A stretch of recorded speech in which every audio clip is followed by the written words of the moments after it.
दशरथ के पिताजी कौन थे, उनका नाम पता किसी को हो, ये भी बहुत ही मुश्किल बात हो जाएगी। और ये बात सच है कि बाबर के हुमायूं, हुमायूं के अकबर, अकबर के फिर उसके बाद ये दिलीप था। दशरथ के पिताजी का नाम दिलीप था। अरे सर सुन तो लीजिए, मैंने क्या कहा, 5 नहीं बता पाएंगे अब आप जैसा। नाम दिलीप सर ये कितनी जगह मेंशन है इसका इतिहास में, ये तो बताइए। फिर वही बात हो गई। अब आगे आता हूं मैं आपसे। अब इंपॉर्टेंट चीज यहाँ पर इतिहास नहीं है यार, अनपढ़ों जैसी बात। अरे आप सुनेंगे कि नहीं? ये सारी किताबें आप ही पढ़ के आए हैं क्या? आज एंकर भी अनपढ़ है, पैनलिस्ट भी अनपढ़ है, बस ये एक समाजवादी के प्रवक्ता सबसे ज्यादा पढ़े लिखे हैं। अब मैं आगे बोल लूं। नमस्कार दोस्तों, स्वागत है आप सबका हमारे इस चैनल में। दोस्तों आज की डिबेट होने वाली है राजकुमार भाटी जो सपा के प्रवक्ता है, शिवम त्यागी जो राजनीतिक विश्लेषक है, रिजवान अहमद और माजिद हैदरी के बीच में। जैसी उत्तर प्रदेश सरकार ने अपने इतिहास के पाठ्यक्रम से मुगलों का इतिहास हटाया, तो देखो कैसे सपा प्रवक्ता राजकुमार भाटी उसमें अपना ज्ञान पेल ले आ गए। और उन्होंने तो यहाँ तक कह डाला कि मुगलों से ही उत्तर प्रदेश की जीडीपी चल रही है, मुगलों के जो मॉन्यूमेंट्स हैं उससे ही उत्तर प्रदेश चल रहा है। फिर देखिए शिवम त्यागी ने कैसे राजकुमार भाटी को सही दिशा में सही ज्ञान सिखाया।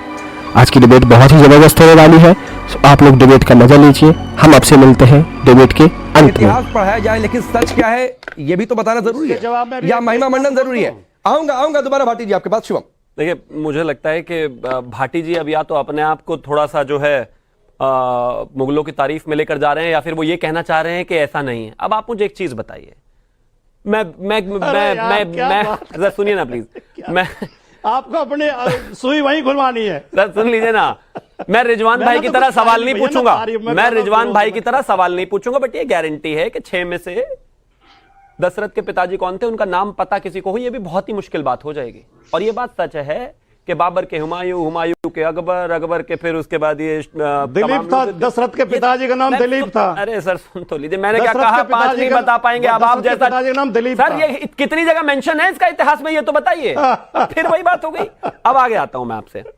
अब इंपॉर्टेंट चीज यहाँ पर इतिहास नहीं है यार, अनपढ़ों जैसी बात। अरे आप सुनेंगे कि नहीं? ये सारी किताबें आप ही पढ़ के आए हैं क्या? आज एंकर भी अनपढ़ है, पैनलिस्ट भी अनपढ़ है, बस ये एक समाजवादी के प्रवक्ता सबसे ज्यादा पढ़े लिखे हैं। अब मैं आगे बोल लूं। दूसरा, महाराजा रंजीत ने जब 1780 में पैदा होने के बाद 1796 में युद्ध पहली बार अफगानिस्तान से लड़ा, तो वो हमारे सोमनाथ के मंदिर के दरवाजे उखाड़ के ले गए थे।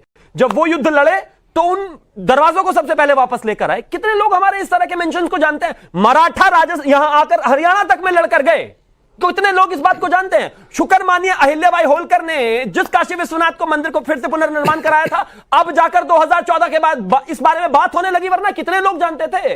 ये कह रहे हैं यहां पर नहीं, ये तो बहुत अच्छी बात है, बहुत बड़ी बात है, बराबर होता है, मुगलों को भी ऐसा ही मानते हैं, मुगलों को भी पढ़ाया जाता है, बाकी लोगों को नहीं पढ़ाया जाता सर।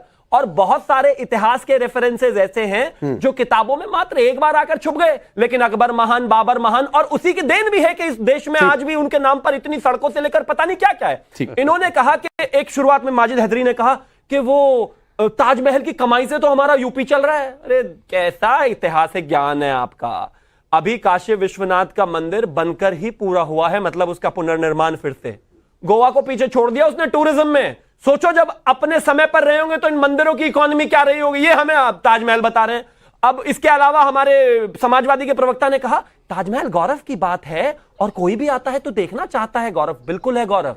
मेरे दुश्मन ने मेरा घर लूट के, मेरे ही लोगों को लगा के, मेरे ही पैसे से एक मीनार खड़ी कर दी। मैं खुश हूं इस बात से कि वो मेरे देश में रह गई, लेकिन उसमें उसका कुछ नहीं है सर, उसमें उसका कुछ नहीं है। मेरे देश के लोग, मेरा लूटा हुआ पैसा, मेरा ही सब कुछ था। आप उसको सेलिब्रेट करिए, अच्छी बात है, मैं भी खुश हूं कि वो है। ठीक है शिवम भाई। पवन राव अंबेडकर जी, सिलेबस से मुगलों को हटाने का विरोध क्यों? क्या इस देश के मुसलमानों को इस बात से खुशी मिलती है कि मुगलों ने तलवारों के दम पर शासन किया, हिंदू जी हजूरी कर रहे थे, इसीलिए विरोध हो रहा है क्या? बहुत बहुत शुक्रिया राकेश साहब। मेरा एक आपसे अनुरोध है कि मुझे अनइंटरप्टेड दीजिएगा, मैं इतिहास आप लोगों को भी बेहतर बताता हूं। राकेश साहब, जब भी इतिहास का एक पन्ना खत्म किया जाएगा या जब बदला जाएगा, तो उसके समकालीन जितने भी पन्ने हैं वो उठ खड़े होंगे अपने आप। अब बहुत सारे प्रश्न आ रहे हैं कि ठीक है बदलिए, इस देश के मुसलमानों का मुगलों से कोई संबंध नहीं, हमने पहले भी कहा है कोई संबंध नहीं, लेकिन जब आप मुगलों की बात कहेंगे तो इतिहास का दूसरा पन्ना अपने आप कैसे उठ खड़ा होता है, ये आप देखिए, जहांगीर की शादी किससे हुई? राजा उदय सिंह की बेटी के साथ। उनके बेटे का क्या नाम है? खुर्रम। तो जब इतिहास लिखा जाएगा, जब मुगलों के इतिहास को समाप्त किया जाएगा, तो दूसरा पन्ना कैसे अपने आप उठ खड़ा होगा और चीख चीख के चिल्लाएगा कि मैं भी हूं, मैं भी हूं, मैं भी हूं। तब आप मुगलों को कैसे खत्म करके पाएंगे? दूसरा इतिहास आप सुनिए, इतिहास की बात चल रही तो इतिहास सुन लीजिए।